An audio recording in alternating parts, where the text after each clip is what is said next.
음악가의 최대의 꿈은 좋은 무대에 서는 것입니다. 그 좋은 무대란 단순히 스테이지를 말하는 것이 아니라 음향이 좋은 공간일 때 예술가의 기량을 최대한 발휘할 수 있습니다. 지금까지 우리는 유명한 세계의 극장들, 또 우리나라의 예술의 전당이나 세종문화회관 같은 공간을 최고의 이상으로 삼았습니다. 그런데 최근에 이러한 공간에 대한 패러다임이 전환되면서 뉴노멀을 제시할 수 있는 한국적인 공간이 나왔습니다. 다름 아닌 강원도 우문막에 있는 사운드 포커싱이라는 홀입니다. 자, 이것을 설계한 건축가가 계신데 바로 이형호 대표님이신데 오늘 이 자리에 모셨습니다. 안녕하세요. 네, 안녕하세요. 자, 우선 원주의 UR 컬처 파크인가요? 네, 맞습니다. 거기서 이름도 생소한 사운드 포커싱이라는 공간을 만드셨는데 이게 사운드 포커싱이 도대체 뭡니까? 말 그대로요. 소리를 한 곳으로 모아서 다시 이제 그 소리를 갖고 증폭해서 만드는 방식이고요. 네. 구체적인 얘기는 이제 유리 커튼홀을 반사판으로 활용해서 소리를 가운데 무대로 모아서 이걸 증폭 현상을 일으켜서 다시 관객한테 보내는 새로운 소리 기법이라고 할 수가 있고요.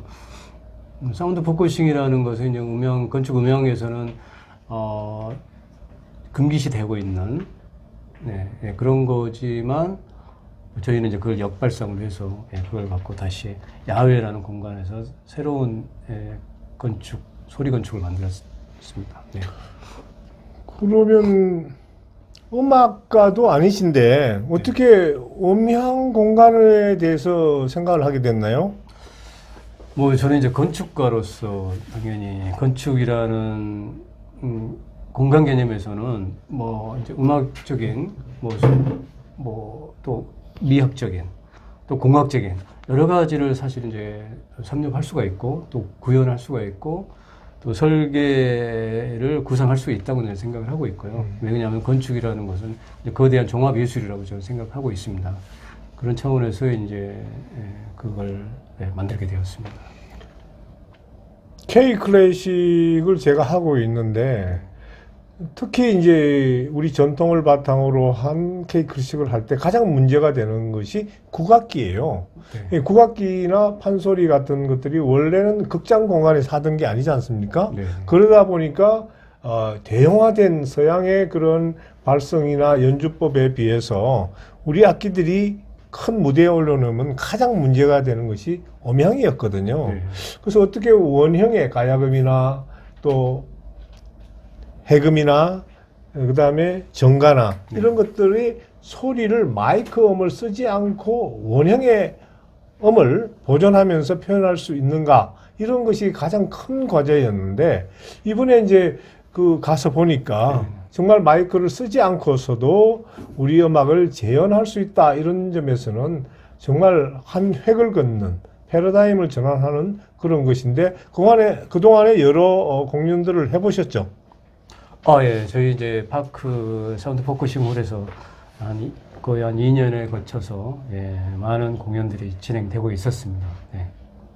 실제로 연주하는 연주가들이나 청중의 반응은 어땠습니까?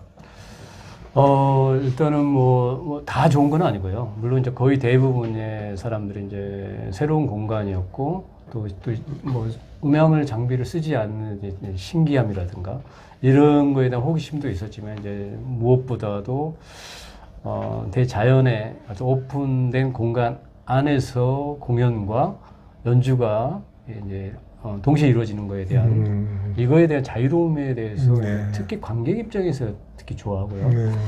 그 다음에 이제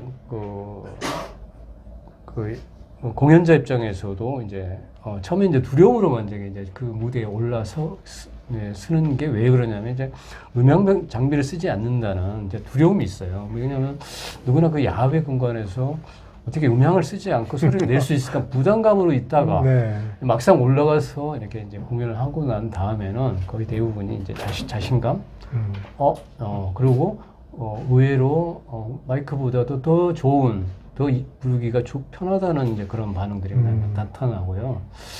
이런 사례들이 이제 계속 이제 이어지다 보니 이제 시간이 갈수록 이제 공연들이 횟수가 이제 자꾸 많아지는 이런 추세에 있습니다. 우리나라뿐만 아니라 전 세계에서도 네. 그 야외 공연장은 많이 있어 왔고 특히 네. 이탈리아 같은 데서는 여러 가지 오페라도 올리고 있지 않습니까? 네. 그러면 이번에 사운드 포커싱 같은 경우는 그 경우와는 좀 다르죠?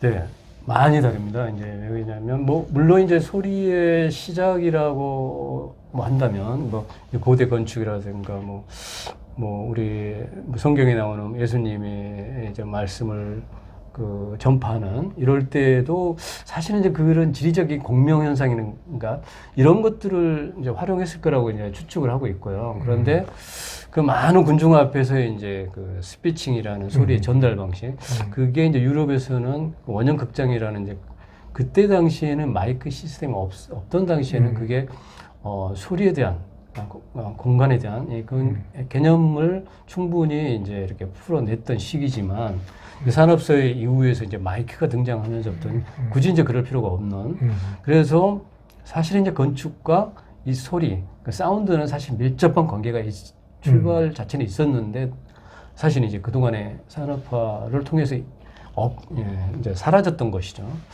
그런데 이제 그것을 저는 이제 재발견했다라고 생각하고 있고요. 이제 방식은 완전히 다릅니다. 그러니까 유럽의 소리를 만들어내는 일종의 그 스피칭을 하기 위한 소리의 전달 방식은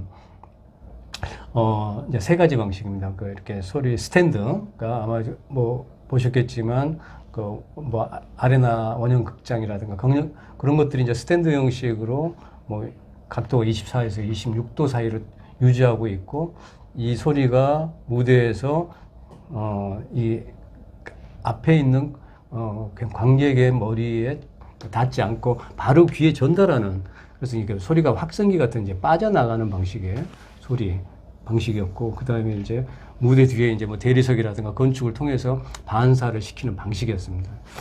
또 한 가지 또 더한다면 이제 공명 항아리를 중간에 무대에 넣는 간접적으로 소리를 공명 항아리를 통해서 증폭하는 방식도 있다고 하더라고요. 그런데 이 원리하고는 저희 사운드 포커싱 원리는 전혀 다른 개념입니다. 그래서 이것은 이제 거기는 이제 구조물로서의 포커싱이라는 원리가 아예 없는 거고요. 저희는 이제 건축을 통해서 소리를 포커싱이라는 소리를 가운데로 무대 가운데로 모이는 같은 주파수가 동시에 모이면 이제 증폭 현상이 일어나지 않습니까?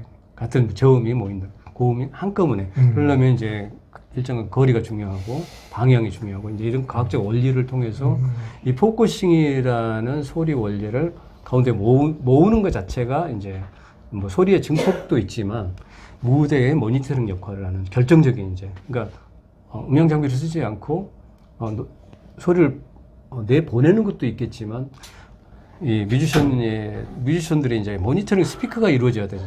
자기 소리를 들을 수가 있어야 되고 연주를 들을 수가 있어야 되는데 이런 것들이 이제 자연스럽게 포커싱이라는 원리 안에서 다 해결이 되는 거죠. 앞으로 지금 말씀하신 여러 가지 음향 과학적 측면에서 이것이 여러 해석이 가능하고 또 실제로 데이터로 이것을 표면 조사한 경우도 있겠군요. 네. 최근에 저희도 이제 이것을 세계적인 특허를 만들어서 기본 데이터도 만들었지만 최근에 이제 저희 나라에서 건축 음향학을 담당하시는 최고 권위자의 연구 기관이 있습니다. 학교인데 충북대학교 이제 한찬훈 교수님을 주축을 해서 그분도 예술의 전당이라든가 인천국제 공항 모든 이제 건축 음향 설계를 담당하셨던 그거 외에도 어마어마한 국내의 굵직한 프로젝트를 진행하셨던 분인데 이분을 통해서 이제 정확한 데이터 분석을 했습니다. 근데 정말 분석한 결과 이제 놀랍게도 이 실내홀에 완전히 유사할 정도의 야외인데도 불구하고 전혀 음향 장비하고 전혀 관계가 없는데도 불구하고 거의 상위하는 데이터가 나온 거에 대해서도 이제 뭐 그분들도 또한 어떤 놀라움이 있었다고 봅니다. 그 이제 말씀하신 음향적 탁월성이라 그럴까? 네. 그러한 스페셜한 그런 것은 충분히 앞으로 평가를 받아갈 것 같은데 네. 말씀하신 가운데 우리가 대개 공연장에서는 음식도 먹을 수도 없고 네. 또 조금 이렇게 떠든다 그럴까? 네. 또 자연스럽지가 않잖아요. 네, 네. 1시간 또는 2시간 동안에 앉은 자리에서 기침도 못 하게 돼 있는데 네, 이 공간은 그런 점에서 우리가 지금 팬데믹 코로나를 맞고 있는데 네. 사람들이 방콕만 하다 보니까 너무 답답한 거예요. 네. 그래서 어딘가 나가고 싶은데 어디 가서 좀 즐기고 대화도 충분히 하고 음식도 먹고 싶은데 그러한 먹고 마시고 또 음악을 즐기는 네. 또는 무용을 즐기는 여러 복합적 기능이 있겠군요. 네. 이제 정말 여기서 좀 말씀을 지적을 아주 핵심적인 지적. 그러니까 사운드 포커싱이라는 소리 원리도 중요하지만 네. 공간적 이해에서 지금까지 유럽에서는 구조물이었지 않습니까? 구조물이라는 건 공연 외에는 아무것도 활용 없어요. 용도가 없지 네, 않습니까? 네. 근데 이것 건축물로 풀어냈다는 거. 음. 그리고 현대 건축으로 풀어냈다는 것은 이 건축이라는 것은 지금 말씀하신 대로 공연 외에도 뭐 먹고 마시고 뭐 책을 보고 공연과 연계되는 뭐 프로그램이라든가 뭐 커뮤니티 광장을 일으킨다. 무수한 인간들의 그 삶의 질적인 요소를 담아내는 그릇입니다. 근데 그걸로 풀어냈다는 것에 대해서 굉장히 이제 매력적인 공연이 계속 진행이 될 수밖에 없는 구조이고요. 거기다가 이제 자연이라는 야외라는 그러니까 오픈된 스테이지 안에서 이루어진다는 지금 팬데믹 시대 이전에도 사실은 인간은 누구나 이렇게 그렇죠. 실내보다는 야외에서 문화 예술을 누리고 싶은 충동은 요구는 충분히 있었는데 이것을 이제 건축적으로 풀어내지 못했다고 저는 생각을 하고 있고요. 그래서 이번에 이제 이런 데서 많은 사람들이 아까도 말씀드렸듯이 뮤지션도 즐겁지만 이 관객 입장에서는 자유롭고 캐주얼한 형태에서 이제 문화 예술을 향유할 수 있다라는 이런 데서 이제 만족을 한 것 같습니다. 그 전반적으로 우리가 이제 문화 전반에서 이미 세계의 탑 정상에 올라갔다는 것이 이미 증명이 많이 되고 있지 않습니까? 영화에서는 뭐 기생충이나 또 미나리나 또 오징어 게임 또 BTS 뭐 할 분야가 없이 또 우리나라 콩쿠르이 뭐 조성진의 그런 쇼핑 콩쿠르뿐만 아니라 전 콩쿠르의 60% 이상을 우리가 하고 그런 점에서 이거는 건축사의 하나의 획을 긋는 또 세계 건축사의 소개가 돼서 그 평가를 받아야 할 그런 기념비적인 작품이라고 보는데 이 공간을 보고 많은 분들이 야 우리 고장에도 저런 걸 짓고 싶다 하는 그런 욕구 이런 게 생길 것 같은데요. 네. 지금 이 공간을 어떤 분들이 와 보셨나요? 네, 그동안에 이제 뭐 많은 분들이 다녀가셨고요. 특히 이제 현재 지자체장들에 대한, 그러니까 지자체가 이제 도시마다 이제 문화도시에 대한 욕구, 시대적 추구하는 방향 이런 것들이 이제 굉장히 짙어가는 좀 시대에 있고요. 그러다 보니까 이제 지자체에서 많이 찾아왔고 지금도 이제 뭐 최근에 이제 도봉구 평화문화 진지에 평화 울림터라는 것을 완공을 했고요. 그래서 이제 실험적인 공연을 마쳤고 그다음에 이제 지금 현재 진행하는 뭐 지자체들이 몇 군데가 있습니다. 그래서 그리고 제주도도 진행하고 있고 국내를 뿐만 아니고 이제 해외 지금 그 원래 이제 이 코로나 이전에 이 사운드 포커싱홀의 관심을 이태리에 있는 그 마르비치 피코니라는 그 오페라의 대부 이분이 다녀가셨어요. 그래서 그때 이제 그분께서 이제 이 홀에 대한 관심, 그 노래를 이제 직접 이제 체험을 해보고 이것을 이제 이태리 쪽에 어떤 이 기술을 협력할 수 없느냐라는 이제 그때 제의가 있었고요. 그런데 이제 그 이후에 사실은 이제 그 코로나로 인해서 이제 모든 게 좀 단절됐다가 최근에 이제 다시 연락이 돼서 지금 진행이 이제 본격적으로 다시 네. 재개되고 있습니다. 그래서 아마 이게 이제 이태리 본고장으로 진출할 준비를 하고 이게 있습니다. 본고장으로. 네네. 네. 자, 이게 이제 크게 보면 스포츠로 말하면 이건 경기장에 해당하는 것이고, 네. 음악이나 무용이나 연극으로 옮겨온다면 이것은 그 예술을 담는 그릇이잖아요. 네네. 그러면 그 그릇에 결국은 무엇을 담느냐, 네네. 어떤 요리를 담느냐, 네네. 결국은 콘텐츠가 관건이 될 텐데요. 네네. 이 공간에 최적화하는 그러한 예술가나 그러한 프로그램이 만들어져야 하겠군요. 네네, 맞습니다.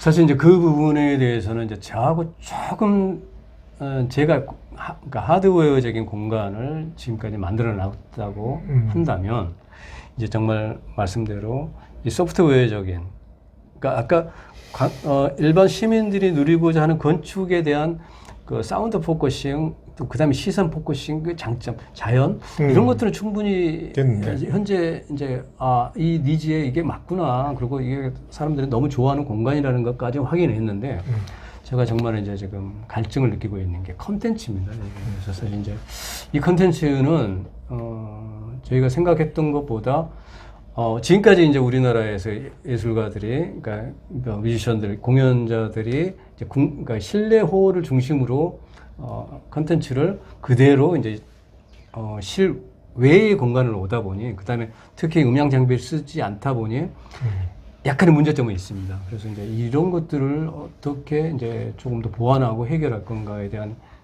그런 것들이 좀 숙제로 남아 있는 상태고요. 이 홀에 이제 최적화된 컨텐츠를 사실은 개발을 좀 보강을 해야 될 필요는 저는 충분히 있다고 생각하고 있습니다. 네. 그러면 이제 저는 K 클래식을 하는 입장에서 네네. 결국 K 클래식은 그 컨텐츠를 만드는 네. 창작자와 그 작업이거든요. 네네. 그래서 봄이 되면 우리 그 오페라 작곡가 35분도 있고 네. 또 더 많은 작곡가들이 있으니까 우리가 그 공간에서 어떤 행위를 해가면서 네네. 그분들의 또 공간을 보면서 해석할 수 있는 작품의 성향이나 그게 나올 것 같고 네. 또 나아가서 우리가 전 세계 37개국의 100명의 네. 우리 K 클래식 명예 지휘자를 위촉해 놓은 상황입니다. 네. 그래서 오늘 이 같은 앞으로 프로그램을 그분들에게도 좀 많이 널리 네. 공개해서 알리고 네. 또 그분들이 한국에 올 기회가 있으면 여기서 오케스트라나 합창을 실제 지휘해보는 네. 그런 체험도 가능하겠죠. 뭐 그렇다 그러면 더더욱 영광이겠습니다. 네.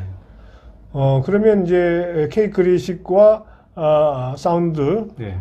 포커싱이 네네. 좀 더 긴밀하게 협약을 해서 네. 어떻든 그 작품을 만들어내는 것은 작곡가 네네. 또는 창작자들이니까 네네. 그분들과 같이 협업을 해서 네. 전 세계 우리 사운드 포커싱이 전 세계 희망 같아서는 100개국 이상 나라에 네. 한국을 상징하는 네. 하나의 공간으로서 자리매김하면 좋겠습니다. 네. 네, 오늘 나와주셔서 감사합니다. 감사합니다. 네.